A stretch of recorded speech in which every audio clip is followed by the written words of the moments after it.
Meus irmãos, mais uma vez nos reunimos neste lugar para adorar a Deus, oferecer culto a Deus. Preciso lembrar, volta e meia, para todos nós, que nós vivemos para servir a Deus. Nossa vida, então, tecnicamente falando, pode ser chamada de culto.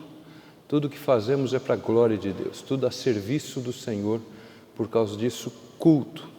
Mas, diante das Escrituras e do nosso entendimento, entendemos que há um culto formal, um culto solene. Se você abre em Isaías capítulo 1, por exemplo, o profeta fala das solenidades religiosas e fala de um culto e fala de celebrações. Então, nós entendemos que devemos ter um ato de culto. Esse ato é norteado pelos princípios da palavra. A palavra fala sobre aquelas partes que devem estar no culto e nós procuramos obedecer como legítimos herdeiros da reforma protestante que dizia sola escritura, nós procuramos seguir esses princípios. Então estamos aqui formalmente para cantar ao Senhor, para lembrar os seus poderosos feitos, para lembrar seus atributos, para expressar nosso sentimento também nos cânticos, nas orações, e para pedir a Ele que fale ao nosso coração, de uma maneira especial.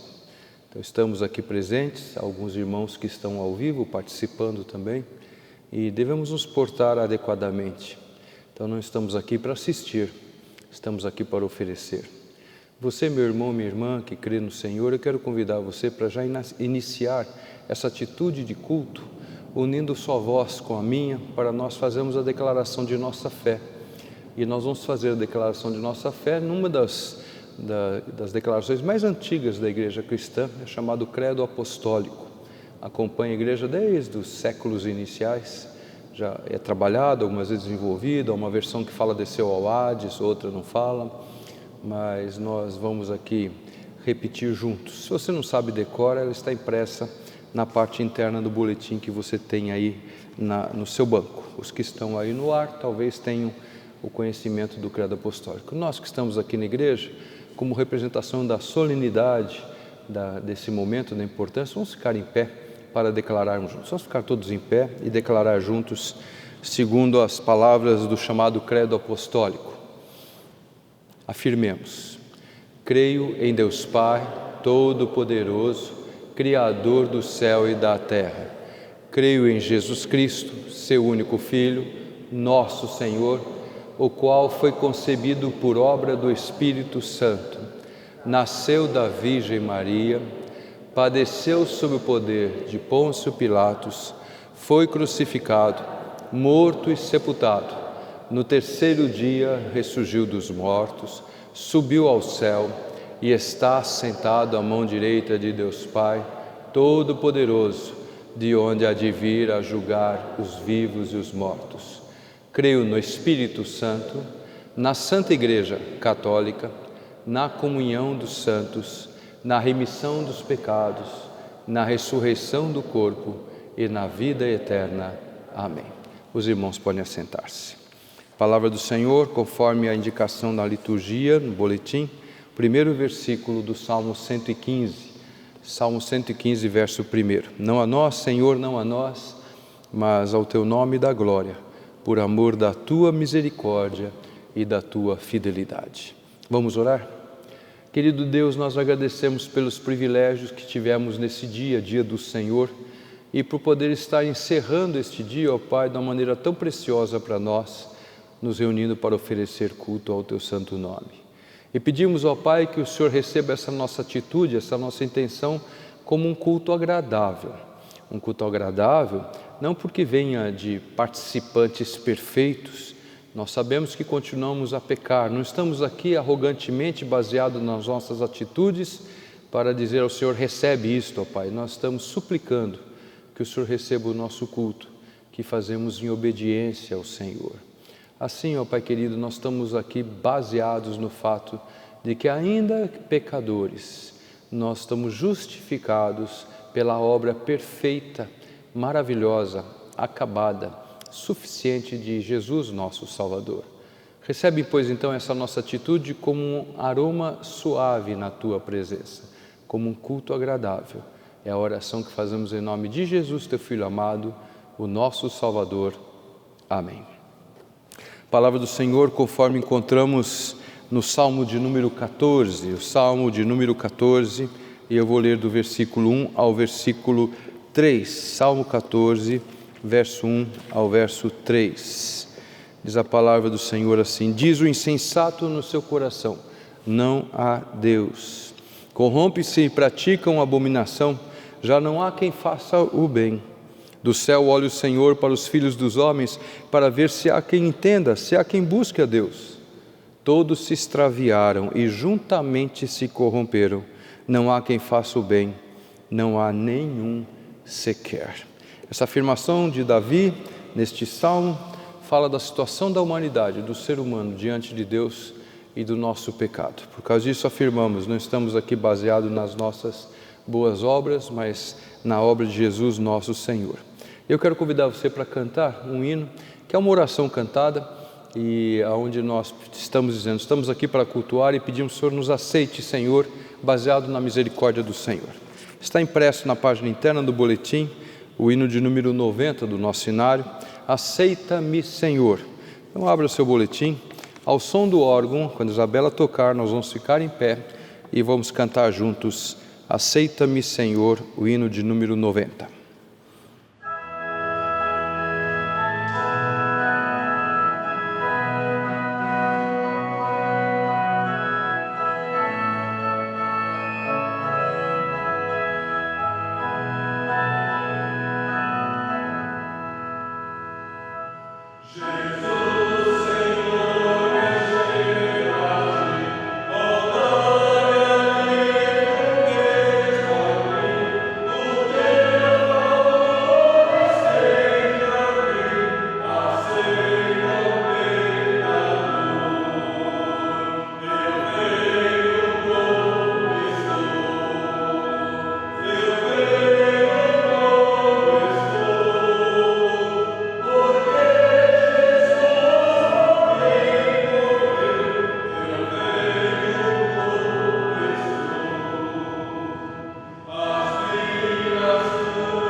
Ainda em pé, meus irmãos, certos do perdão que recebemos quando oramos e sabendo que, perdoados, temos direito de chamar Deus de Pai, vamos unir nossas vozes mais uma vez para fazer a oração que Jesus ensinou. Oremos. Pai nosso que está nos céus, santificado seja o teu nome. Venha o teu reino, seja feita a tua vontade, assim na terra como no céu. O pão nosso de cada dia nos dá hoje, e perdoa as nossas dívidas, assim como nós perdoamos aos nossos devedores. E não nos deixes cair em tentação, mas livra-nos do mal, pois teu é o reino, o poder e a glória para sempre. Amém. Os irmãos podem sentar-se mais uma vez. Palavra do Senhor agora, meus irmãos, no texto no qual vamos basear a mensagem, que é o texto que se encontra no Evangelho segundo narrado por Marcos. Marcos, no capítulo 2, os versículos 15 a 17. Evangelho segundo narrado por Marcos, capítulo 2, versículo 15 ao versículo 17. Diz a palavra de Deus assim. Meus irmãos, me permitam, quem tem boletim, está impresso na capa do boletim. Se você estiver sem Bíblia, os textos, a meditação de hoje estão na capa do boletim. Diz a palavra de Deus assim. Achando-se Jesus à mesa na casa de Levi, estavam juntamente com ele e com seus discípulos muitos publicanos e pecadores, porque estes eram em grande número e também o seguiam. Os escribas e fariseus, vendo-o comer em companhia dos pecadores e publicanos, perguntavam aos discípulos dele: por que come e bebe ele com publicanos e pecadores? Tendo Jesus ouvido isso, respondeu-lhes: os sãos não precisam de médico, e sim os doentes. Não vim chamar justos, e sim pecadores. Vamos orar, meus irmãos. Querido Deus, estamos diante da Tua palavra e mais uma vez clamamos pela qualificação, pela possibilidade de entender a Tua palavra, Pai. Sabemos que essa sabedoria peculiar, especial, vem do próprio Deus triuno. O Senhor tem nos dado essa promessa. Se quisermos sabedoria, é só pedir ao Senhor, e pedimos que o Senhor nos atenda, nos dando a capacidade, não apenas de conhecer uma história, mas de entender aquilo que o Senhor está afirmando e termos isso gravado em nosso coração, ó Pai, de maneira que fundamente melhor ainda nossa fé e guie os nossos passos. É a oração que fazemos em nome de Jesus, Teu Filho amado, o Senhor e Salvador nosso. Amém. Meus irmãos, os irmãos têm acompanhado, sabem que nós estamos meditando na Palavra de Deus, no Evangelho segundo Marcos, caminhando com as leituras. Eu já disse que eu não sei se eu vou seguir versículo por versículo totalmente o Evangelho de Marcos, uma vez que recentemente nós terminamos a série de pregações no Evangelho de Mateus. Os evangelistas diferentes não narram histórias diferentes. Eles falam a história de Jesus com as suas particularidades pessoais, ou seja, de acordo com sua visão, a maneira de escrever, a maneira de separar os fatos, às vezes aglutinando fatos, um ou outro, procurando uma certa cronologia. Então há algumas diferenças, a Bíblia não se contradiz, ela se completa. E daí os 4 evangelistas trazem para nós essa informação. No último domingo eu disse aos irmãos que um dos comentadores do Evangelho, do Evangelho de Marcos, ele faz uma anotação interessante.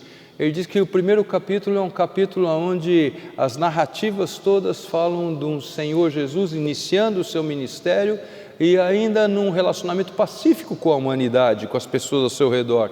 Não há conflitos interpessoais no primeiro capítulo.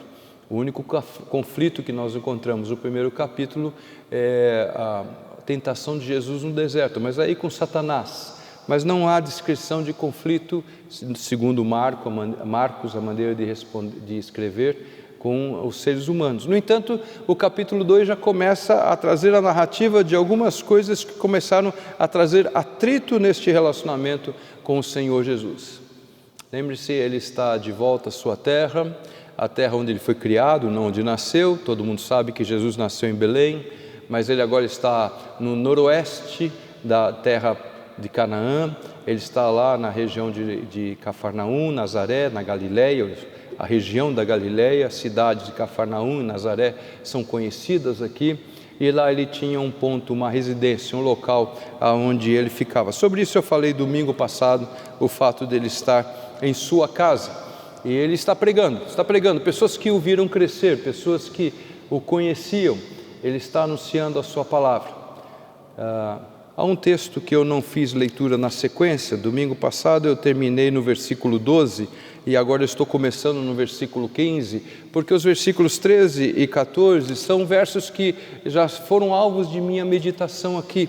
Em certo momento eu fiz uma pregação falando do chamado de Jesus, dos seus discípulos, dos 12, e peguei em todos os momentos do Evangelho onde tem o chamado de todos os 12 apóstolos e a nomeação deles, textos que estão mais espalhados, o capítulo 3, versículo 13 a 19, a relação dos 12 discípulos todos, e então os versículos 13 e 14 já foram alvos de pregação. Mas a história é aqui, ela está em sequência, não é? Esse texto que nós lemos, versículo 15 a 17, está em sequência. O Senhor Jesus passa e chama um publicano sentado à sua mesa na coletoria de impostos e o chama para ser seu discípulo. E a Bíblia diz que Levi, ou Mateus, a mesma pessoa, que Levi se levanta e segue a Jesus. Já foi alvo de sermão, não estou preocupado com isso, mas aqui no versículo 15 desse texto de Marcos nós encontramos o Senhor na casa de Levi. Logo depois dele ter se levantado para seguir ao Senhor Jesus, ele certamente convida o mestre para comer em sua casa. E é este o quadro que nós encontramos no versículo 15. Jesus está na casa de Levi. Levi era um publicano. Eu creio que não há dificuldades para nós lembrarmos que um publicano era um funcionário público, daí a palavra publicano, não confunda com republicano. Era publicano, era funcionário público e ele trabalhava, e como muitos funcionários públicos, ele era alvo de algumas vamos dizer, oposições, né? Sempre há esse parecer. Eu estava lembrando que eu conheço muito funcionário público dedicado, fiel, né? Eu sou filho de uma funcionária pública extremamente caxias no que fazia, e ela era muito dedicada e fiel naquilo que fazia. Não é porque eu sou filho dela, mas ela era assim. Eu sei de muitos outros que são dessa maneira. Mas às vezes tem aquela história de alguém que está lá num cargo conseguido, comprado, ou pelas benesses, e não está trabalhando direito.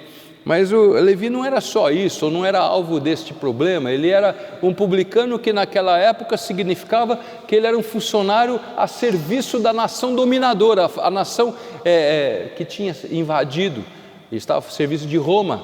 Ele coletava impostos para serem encaminhados a Roma. Lembram-se que em outra passagem foram cobrar de Jesus os impostos, se ele cobrava impostos ou não, e ele então declara que a César o que é de César, a Deus o que é de Deus. Ou seja, os impostos eram colhidos e mandados para Roma, para César, que era o imperador daquele império que estava dominando Israel. Então o publicano, além de ter outros problemas, podia ser no seu relacionamento, ele ainda era um funcionário de um governo estrangeiro, tecnicamente. Ele estava a serviço do governo estrangeiro. Ele era odiado, ele não era amado. Levi estava lá sentado, e eu faço essa imagem na minha cabeça. Não tem fotografias, não tem alguém deixado um quadro lá do primeiro século, dos primeiros anos deste século, mas imagina uma espécie de uma mesa num lugar público, uma cadeira para sentar esse coletor, material de anotação, cofres de madeira ou sacos, não sei exatamente, onde eram guardadas as moedas que eram recolhidas, não é? Guardas ao lado para proteger exatamente desse dinheiro que ele guardava e que pertencia a César. Então era essa figura. Sempre que falam de Levi sentado na coletoria, eu imagino essa cena. Ia lá, as pessoas passavam, chamava, pegava o nome, anotava, via quanto que deu, quanto não deu, essas coisas todas. E Levi larga a mão de tudo isso para seguir ao Senhor. Convida-o para comer em sua casa. Convida os seus amigos, as pessoas do seu relacionamento. Então a sua casa estava cheia de publicanos, outros funcionários como ele, quem sabe também coletores de impostos ou qualquer outro cargo a serviço de Roma. A sua casa tinha muitos publicanos. O versículo 15 assim: achando-se Jesus à mesa na casa de Levi, estavam juntamente com ele e com seus discípulos muitos publicanos e pecadores.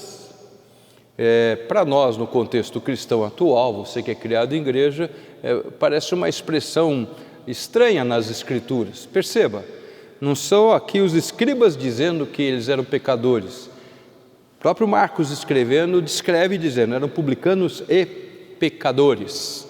Porque havia um certo entendimento e uma certa diferenciação entre aqueles que praticavam a religião, buscavam cumprir a religião, e aqueles que eram alheios à religião, às coisas de Deus, as pessoas, não necessariamente pessoas que fossem ateias ou hereges, mas pessoas que eram alheias à religião e eram chamados de pecadores. Pois certamente havia pessoas aqui, e não há no texto isso claro, mas eu creio que subjaz aqui esta informação, não é? Que havia ali pessoas que teriam problemas em sua vida, desonestos, talvez prostitutas, talvez houvesse ali adúlteros, pessoas pecadoras, mas não necessariamente naquilo que nós qualificamos, né, a respeito de pecado, mas pecadores denominados pela sociedade em oposição ou contraposição aos chamados pecadores. Havia aqueles que eram os estudiosos, os religiosos, piedosos, aqueles que procuravam cumprir a vontade de Deus, aqueles que procuravam fazer a vontade de Deus, que dedicavam sua vida à religião.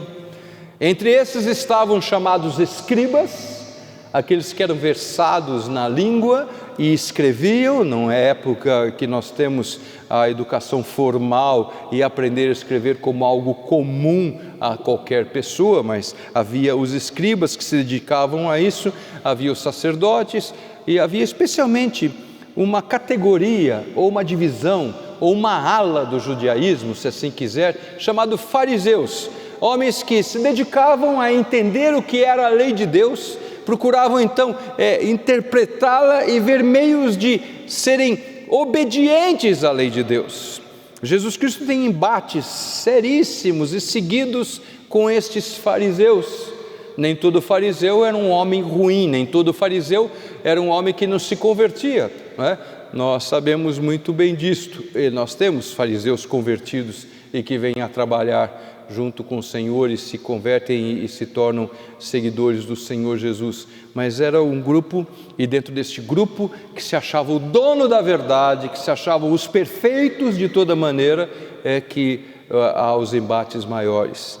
E a Bíblia diz aqui no versículo 16 desse texto de Marcos 2, os escribas dos fariseus, vendo-o comer em companhia dos pecadores e publicanos, perguntavam aos discípulos dele: por que come e bebe ele com publicanos e pecadores? Por que ele está com essa gente? Por que ele está com esse grupo? Por que ele está, num termo pejorativo nos dias de hoje, por que ele se reúne com essa laia? Por que ele está junto com estas pessoas que devem ser desprezadas e desprezíveis? Jesus escuta e responde nesta frase tão conhecida pelos cristãos: os sãos não precisam de médico, e sim os doentes. Eu não vim chamar justos, eu vim chamar pecadores.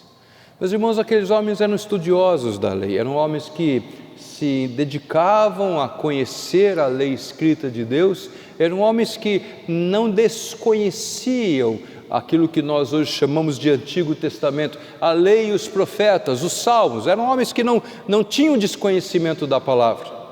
Na liturgia hoje eu li um texto que se encontra no Salmo 14, verso 1 a 3, onde o salmista Davi afirma que não há um justo sequer. O apóstolo Paulo repete isso na carta aos Romanos, no capítulo 3, mas o texto original se encontra lá no Salmo 14, que foi lido aqui na liturgia.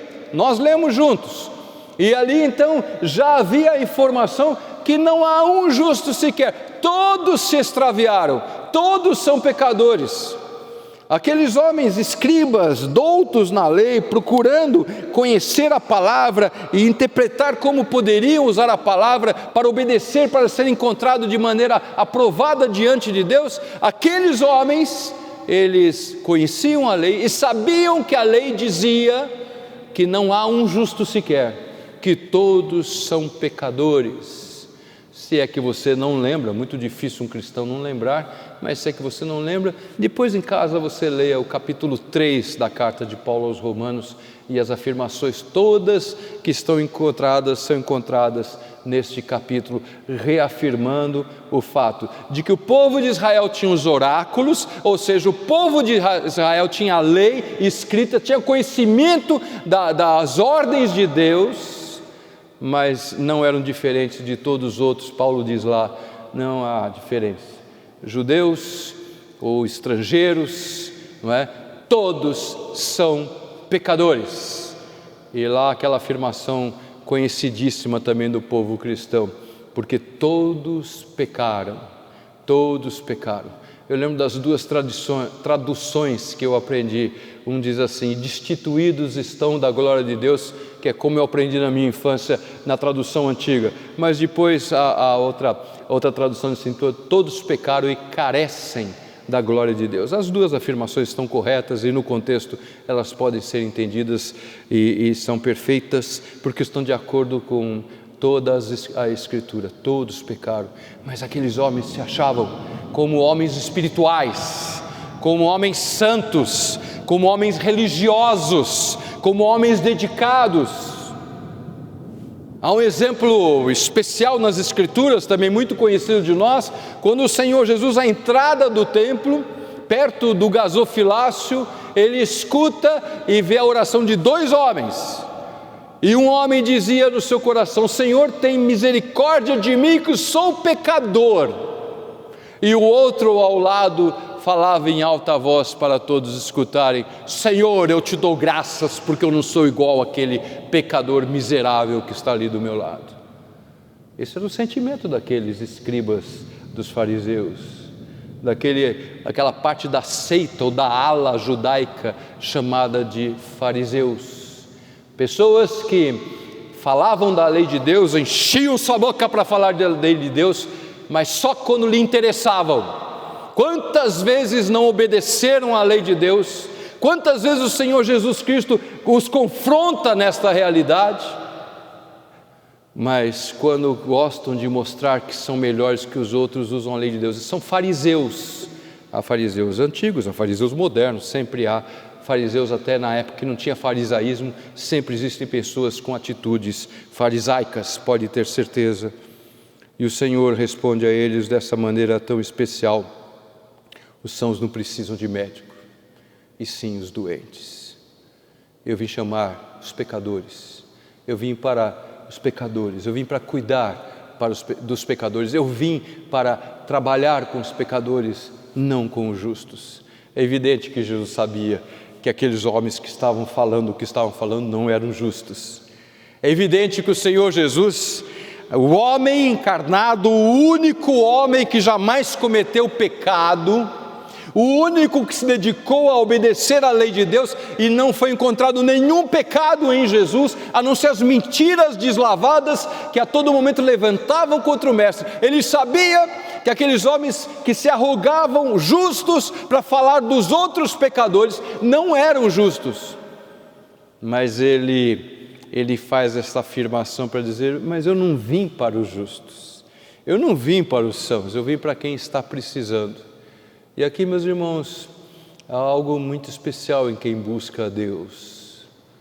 Vocês sabem, hoje não, mas muitos domingos na liturgia, o primeiro texto que eu leio é o capítulo 66 de Isaías, o último capítulo do profeta Isaías, os versos 1 e 2, onde o Senhor declara a sua grandeza, seu poder, sua majestade, assentado no sublime trono, terra estrada aos pés, e ele afirma assim: a pessoa para quem eu olharei é aquele que é abatido e humilde, que treme da minha palavra, que reconhece que é pecador. Ah, quanta gente se acha melhor que os outros e não percebe o seu próprio pecado. E que caminho terrível é este para qualquer pessoa. Aqueles homens diziam: por que ele come e bebe com os pecadores? Talvez Jesus pudesse ter dito, não podia, não é? Eu não vou mudar as Escrituras, mas se Jesus tivesse respondido assim: em algum momento da minha vida eu não vou comer com pecadores, ele estaria falando a verdade. Há algum momento na minha existência que eu não vou comer com pecadores? Será? Mas aos nossos olhos os outros são sempre pecadores.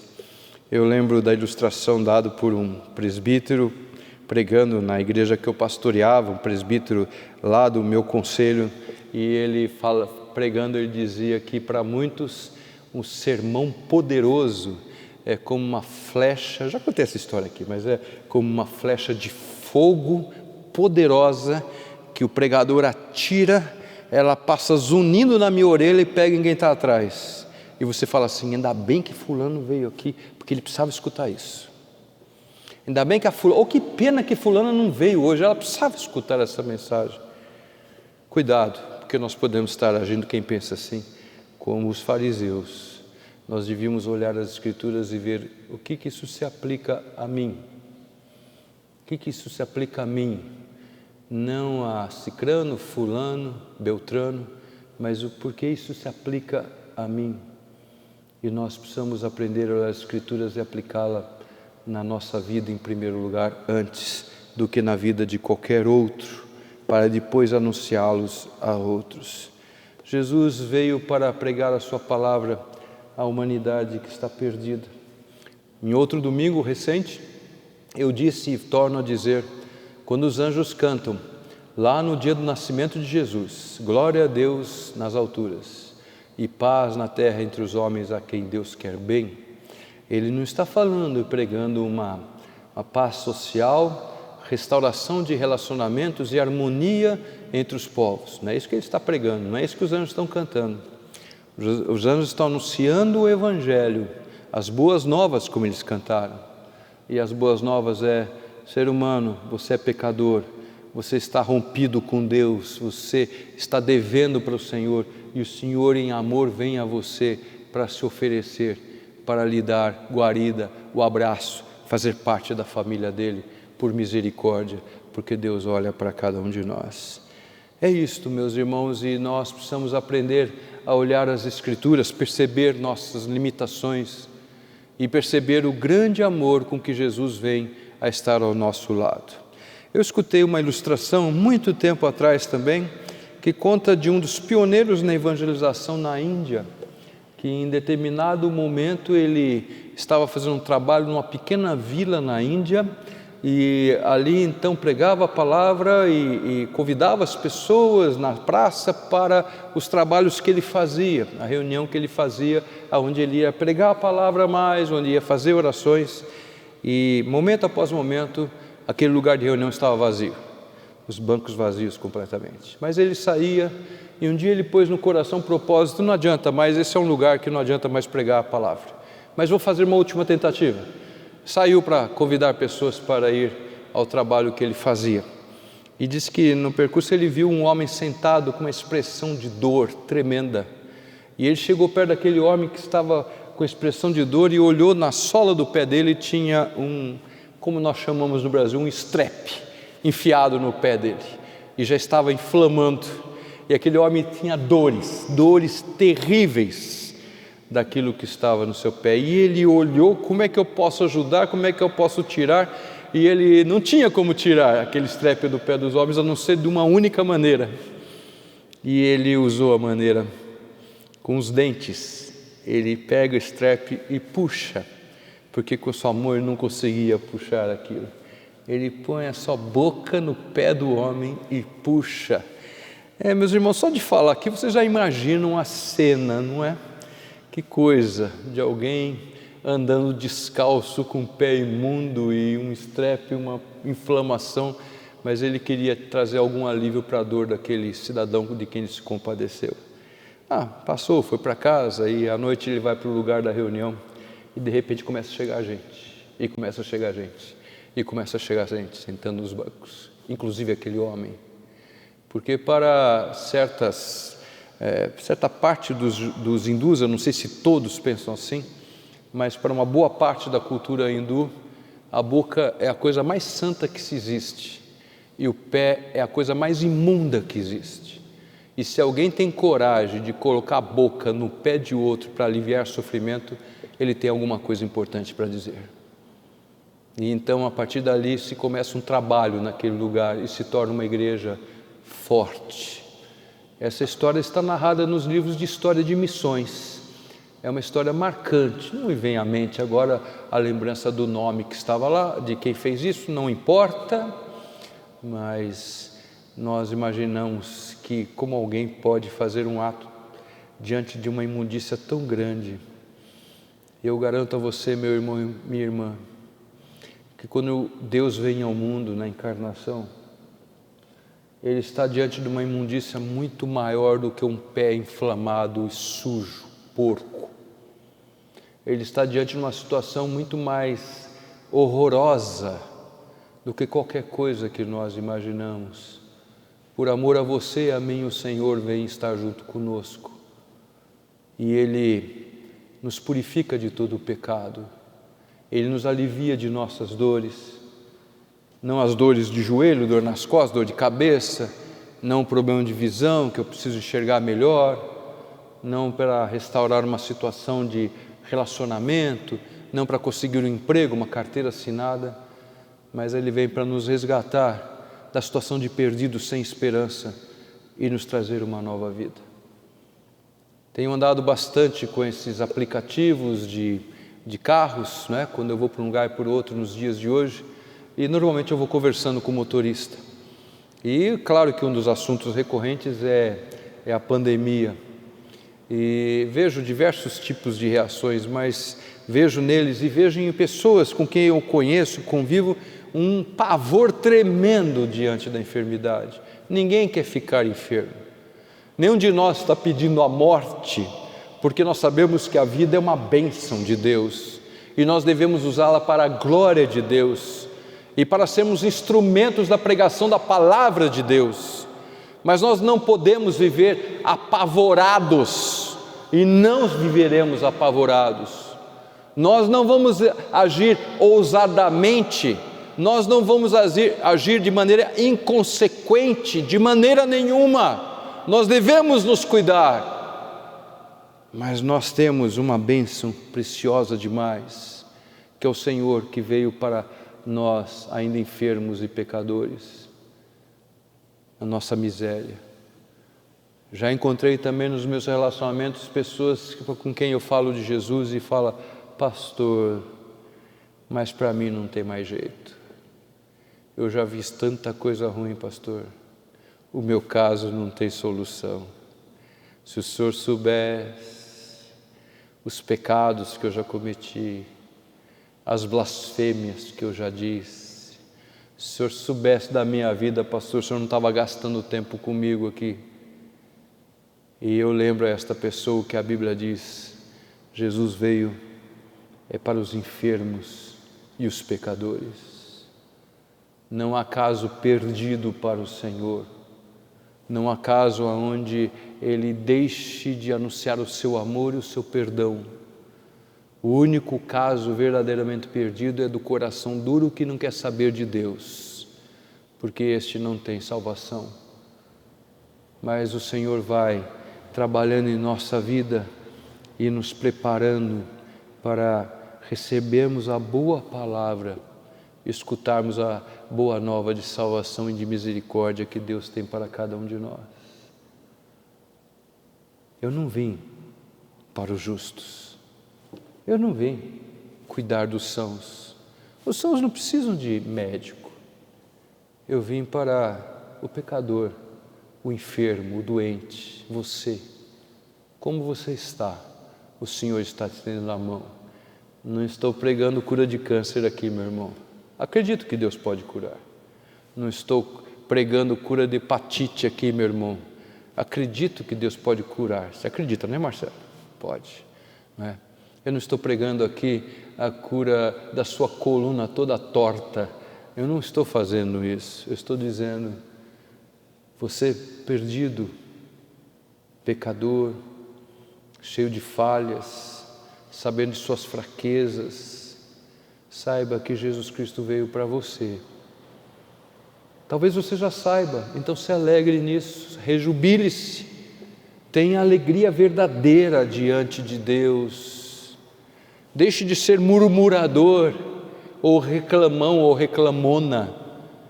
Alegre-se diante do Senhor, se é que você já entendeu essa mensagem, mas é impossível receber a boa mensagem de maneira adequada sem ter uma percepção que somos enfermos e precisamos do Senhor.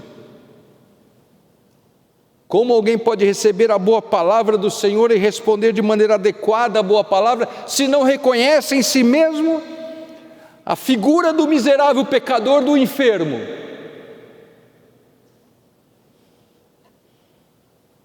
E o Senhor Deus tem cuidado de nós. No sermão da manhã eu falei uma coisa que eu vou repetir agora, uma história verdadeira que eu passei. Fui pastor, entre outras igrejas, na igreja presbiteriana de Bauru, a primeira igreja da cidade de Bauru, uma igreja grande, uma igreja antiga, uma igreja com muita atuação naquela cidade. No tempo que eu pastoreei lá, as irmãs da igreja dirigiam um trabalho de pregação e de evangelização num presídio de uma cidade próxima chamada Cabralha Paulista. Isso foi antes de eu chegar lá, não fui eu que comecei esse trabalho. Tinha uma irmã muito dedicada a esse trabalho, ela gostava demais de estar lá à frente daquele trabalho, e elas faziam um trabalho constantemente lá na cidade de Cabralha Paulista. Algumas vezes elas me convidavam, eu ia com elas. O trabalho era essencialmente feito pelas mulheres, porque era um presídio feminino, era dirigido a mulheres, e elas faziam formas de bolo, levavam algumas lembrancinhas, algumas coisas, levantavam ofertas de roupa, pasta de dente, sabonete, as coisas para levar para aquelas mulheres, iam lá.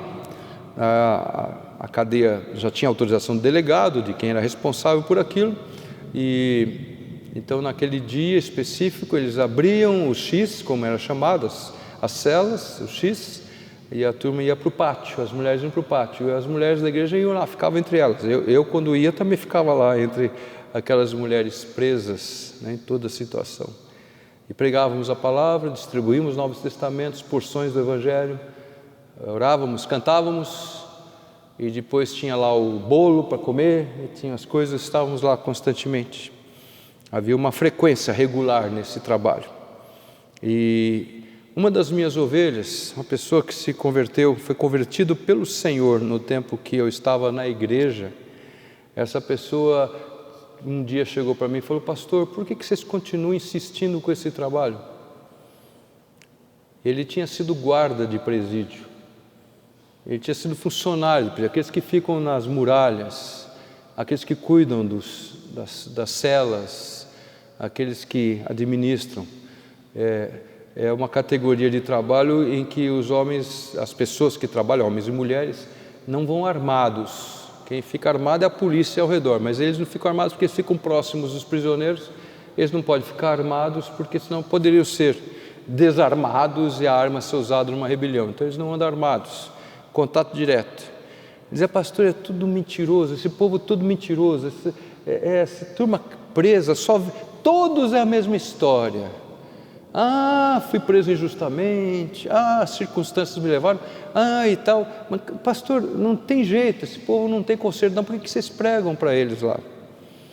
E eu conversei com aquele irmão e falei que nós temos que pregar o Evangelho em todo lugar, inclusive mesmo quando nós achamos que alguém pode não receber a palavra, a boa palavra, e não reagir positivamente. Nosso problema não é esse, porque o Senhor Jesus, Ele vem anunciar sua palavra para todos que precisam, especialmente os que estão perdidos. Se você nunca chegou diante de Deus percebendo que é enfermo ou que é pecador, você nunca vai responder de maneira correta ao convite do Senhor para a salvação. Você pode aderir, você pode virar até um crente, como se diz por aí, virei crente. Quem vira é pipoca, você sabe, né? Você esquenta, ela vira, né? Mas tem gente que fala assim: virei crente. Não vira nada, mas você nunca vai ser um convertido de verdade se você não perceber que é enfermo, pecador e precisa do cuidado de Deus na sua vida. Ato contínuo, arrependimento. Ato contínuo ainda, aceitar a boa palavra, abraçar a causa do Evangelho e ter a alegria e a firmeza no Senhor. Jesus não veio para os perfeitos. Jesus não veio para aqueles que são puros, santos, justos. Jesus veio para os pecadores, igualzinho você e eu. E nós agradecemos a Ele pela sua misericórdia. Eu gostaria que você tivesse isso no seu coração, essa lembrança reavivada mais uma vez, e reagisse da maneira adequada a esta lembrança.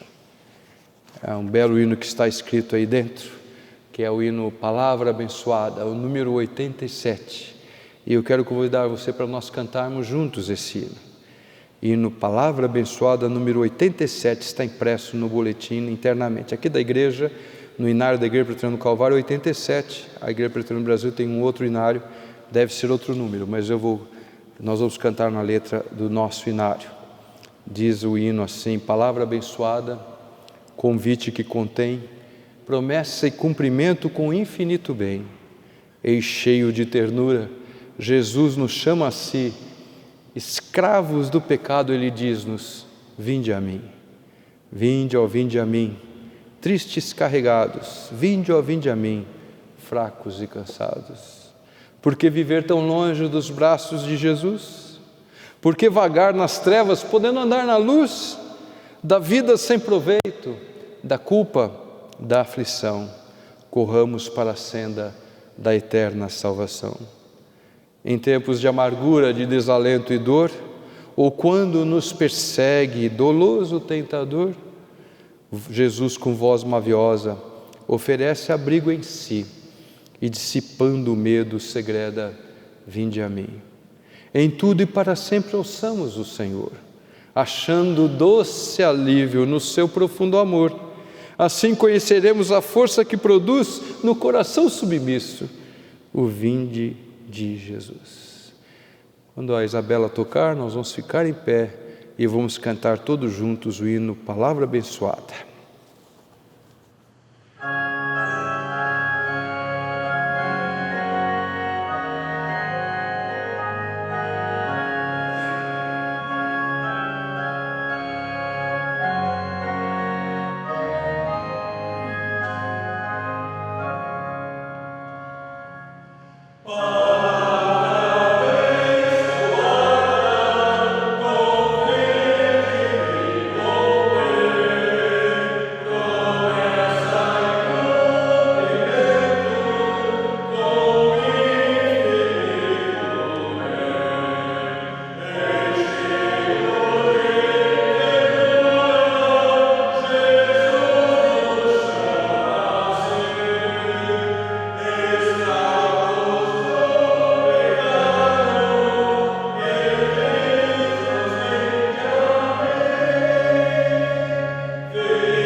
Oremos. Querido Deus, nós rendemos graças pelo amor com que o Senhor nos ama. Um amor diferente de tudo que nós conhecemos nesta terra. Um amor completo, perfeito, maravilhoso, inesgotável e incondicional. Agradecemos, ó Pai, porque neste imenso amor o Senhor providenciou nossa salvação. O Senhor sabe, ó Pai, porque o Senhor tirou-nos do lugar perfeito devido ao pecado que cometemos. E perdemos, ó Pai, aquele lugar onde não há dor, não há doenças, não há dificuldades, um lugar onde não há injustiça por causa do nosso pecado, a punição do nosso pecado. Vivemos nesse mundo, ó Pai, em meio a tanto sofrimento por causa do nosso pecado. Mas o Senhor ainda nos ama.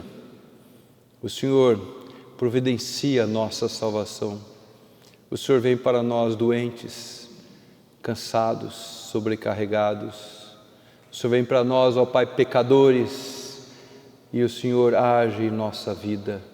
E nós te louvamos por esse imenso amor, por esta misericórdia inigualável. Agradecemos, ó Pai, porque alvos desse amor nós encontramos uma vida diferente. Não uma vida com mais bens, uma vida com mais prosperidade material, mas uma vida diferente. Porque sabemos para onde caminhamos, sabemos da promessa do Senhor, sabemos para que existimos, para a glória do Teu nome. E pedimos que o Senhor nos ajude a andar de maneira digna deste Evangelho, honrando ao Senhor em tudo o que fazemos. Tem misericórdia de nós, ó Pai. Abençoa-nos. Aqui, nós que estamos aqui presencialmente, aqueles que nos assistem hoje, ou quem sabe futuramente na gravação que ficará colocada, Senhor Deus, para que ninguém escute essa palavra e saia indiferente, para que entenda a importância de perceber o próprio erro, as próprias limitações e perceber que o Senhor veio para nós, pecadores. Vamos sair deste lugar, mas nós não vamos sair da Tua presença. Alguns vão desligar o aparelho, mas não sairão da Tua presença. Todos nós continuamos com o Senhor ao nosso lado e ajuda-nos, ó Pai, a lembrar sempre disto. É a oração que fazemos em nome de Jesus, o Teu Filho amado, o Salvador de nossa vida. Amém. E que a graça do Senhor Jesus, o amor do Pai, a misericórdia, o consolo do Santo Espírito estejam convosco, meus irmãos, e sobre todos aqueles que realmente amam ao Senhor, hoje e para todos sempre. Amém. Poderia sentar.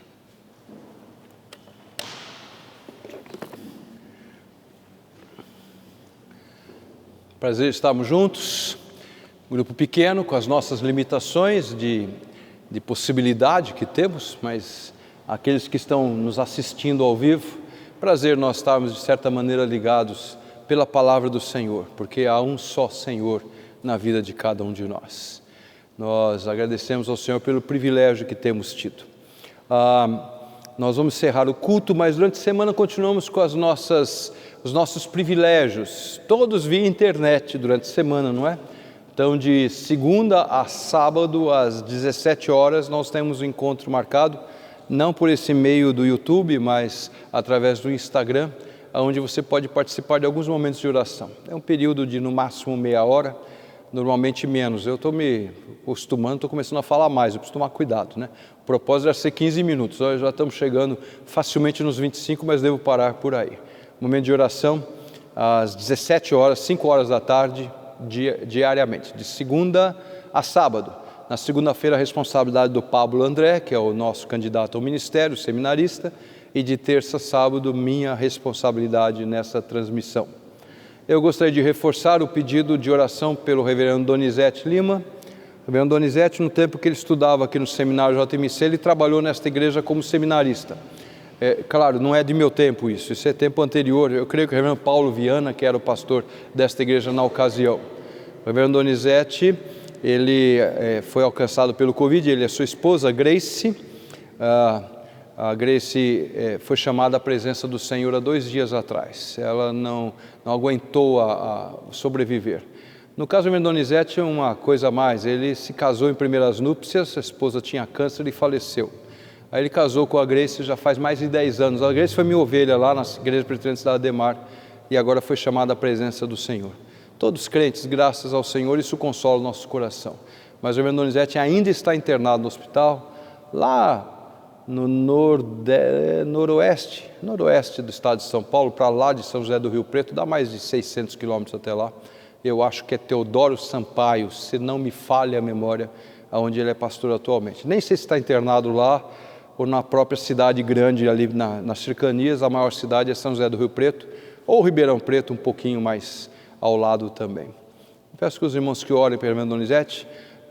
Essa semana veio informação de que ele já está sabendo da morte da esposa, ainda na UTI, ele não pôde sair, evidentemente. Eu peço aos irmãos que orem.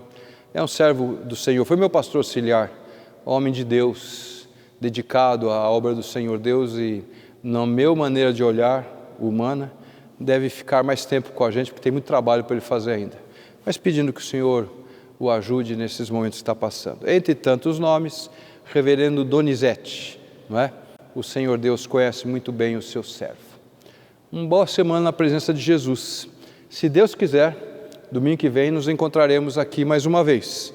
Ou ainda durante a semana, nos nossos momentos de oração diários. Deus abençoe a todos. O boletim que você pegou, desculpa Isabela, o boletim que você pegou, leve o boletim, não fica aqui na igreja nada, tá certo? Os que foram manuseados, eles não podem ficar à disposição. Aí, se você quiser descartar, descarte, não há problema. Se você quer dar para alguém, dê. Se você quer ter o boletim guardado, faça o que você quiser, mas não, por favor, não deixe aqui no banco, porque só ficam aqui no banco os boletins que não foram manuseados por ninguém. Agora sim, Isabela.